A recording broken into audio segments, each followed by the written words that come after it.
Do you remember when cars actually looked different? You had sedans, coupes, hatchbacks, wagons, convertibles, and even a few weird ones that made you stop and stare. Now go outside and take a look at any parking lot. It's just a wall of gray SUVs and they all look like they were copy and pasted out of the same PowerPoint template. Seriously, you could swap badges between half of them and nobody would notice. So what happened? How did we go from sleek sports cars and family sedans to a world where everything is just tall, heavy, and shaped like a loaf of bread? This is the story of how SUVs quietly took over and why they kind of ruined everything in the process.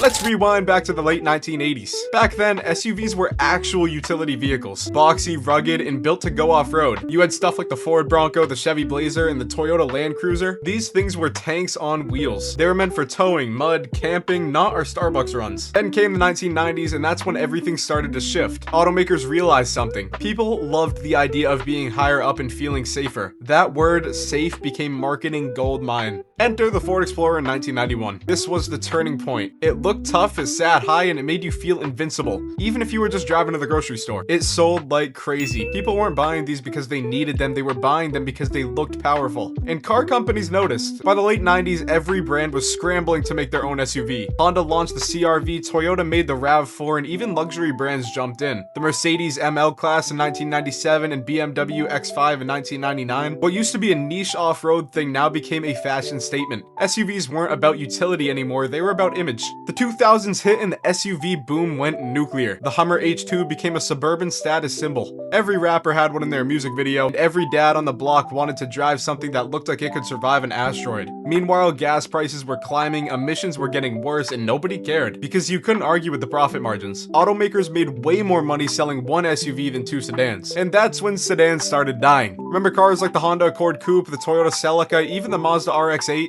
All gone. Because from a business standpoint, it made more sense to stop selling them. If you're a car company, why build a $25,000 sporty sedan when you can sell an SUV for $35,000 that uses the same parts and makes triple the profit? So little by little, companies started pulling the plug on their fun cars, and it worked really well for them. People bought SUVs in massive numbers. Fast forward to the 2010s, the SUV wasn't just a trend anymore, it was the market. Sedans, coupes, wagons, they were dropping like flies. If you want proof, just look at Ford. In 2018, they announced they were killing every car in their US lineup except the Mustang. That's right, the company that gave us the Taurus, Fusion, and Focus decided to go all in on SUVs and trucks. And other brands followed. Chevy dropped the Cruze, Impala, and Sonic. Dodge axed the Dart. Chrysler, they don't even make a car anymore, just minivans and SUVs. Even luxury brands joined the herd. Porsche, once known for their pure sports cars, make more money selling Macans and Cayennes than 911s. Lamborghini makes an SUV now. Ferrari makes an SUV now. The car world basically said if you can't beat them, raise your suspension and join them. Now, instead of a showroom full of unique shapes and personalities, everything's a crossover. Everything's the sport trim. Everything has fake vents, fake exhaust tips, and fake off-road cladding that'll never touch the dirt. It's like every car designer got told, make it look aggressive, but make sure Karen can still see over all the traffic. Alright, here's the problem with SUVs. They ruin more than just car variety. They kind of ruin driving. They're heavier, they're slower, they're thirstier, and take up way more space than they need to. The average SUV today weighs over 4,000 pounds. That's more than some classic pickup trucks. And since they sit higher, their center of gravity is worse, which means they handle like shopping carts full of cinder blocks. Safety, that's the irony. SUVs might feel safer, but they're not necessarily safer for everyone else. Studies from the IIHS shows that SUVs are way more likely to cause serious injuries or deaths to pedestrians and smaller cars in crashes. That's because of their weight and their ride height. So yeah, the driver might be fine, but everyone else not so much. And don't even get me started on efficiency. Even with hybrids and EVs trying to make them greener, SUVs are still less aerodynamic and way heavier than equivalent cars. That's why automakers love calling them crossovers. It sounds modern, but it's really just marketing for a car that's worse in every measurable way except seating position. So if SUVs are so bad, why do people keep buying them? It's simple, it's psychology and marketing. People love sitting high up, they love feeling safe even if it's an illusion, and car companies play into that hard. Every ad is like, look at this family conquering the wilderness. Meanwhile, the farthest that car is going off-road is the Trader Joe's parking lot. Then there's convenience. SUVs SUVs are easy to sell as practical. You've got space for kids, dogs, groceries, and your emotional baggage, literally and figuratively. And because they're so profitable, automakers only advertise them. Go look at a dealership's website. SUVs get front page treatment while cars are hidden like embarrassing secrets. So it's really not that people hate sedans or sports cars, it's that they don't see them anymore. Here's the scary part, it's only getting worse. Electric vehicles were supposed to bring innovation and variety back, but guess what? They're all turning into SUVs too. The Ford Mustang Mach-E, Chevy Blazer EV, Kia EV9, Tesla Model Y, they're all just big, heavy electrical SUVs. The sedan-based EVs like the Model 3 or Hyundai Ioniq 6 are the minority now. Why is that? Because SUVs are so easy to sell. Even when we reinvent the car, we cannot escape the SUV. It's like they've infected the entire auto industry. And it's not just the aesthetics. This shift affects infrastructure, emissions, and safety. Bigger cars mean more materials, higher energy use, and more danger for pedestrians and cyclists. Cities are literally redesigning roads because SUVs keep getting bigger and taller. But hey, not all hope is lost. There's a growing number of enthusiasts and even automakers who want to bring variety back. Cars like the Toyota GR86, Mazda Miata, Hyundai N-Cars, and Civic Type R are proof that fun cars still matter. And some buyers are starting to realize that bigger doesn't mean better. People are tired of paying 50 grand for something that handles worse than an old Camry. If enough of us care about driving again, about connection, about feel, about design, maybe we can bring that balance back. Yeah, SUVs didn't just ruin cars, they kind of ruined car culture. They turned driving into transportation, not something fun. And until people start demanding better, automakers are gonna keep serving up tall, heavy plastic clones with fancy names like the Sport Adventure Utility. But maybe, just maybe, if enough of us say no and start buying cars that actually make us feel something, we can make the roads interesting again. Because at the end of the day, the only thing SUVs are really conquering is variety. Thank you so much for watching. If you liked the video, leave a comment. I appreciate you all. I'll see you tomorrow and the next day and the next day and the next day with a short, and next Sunday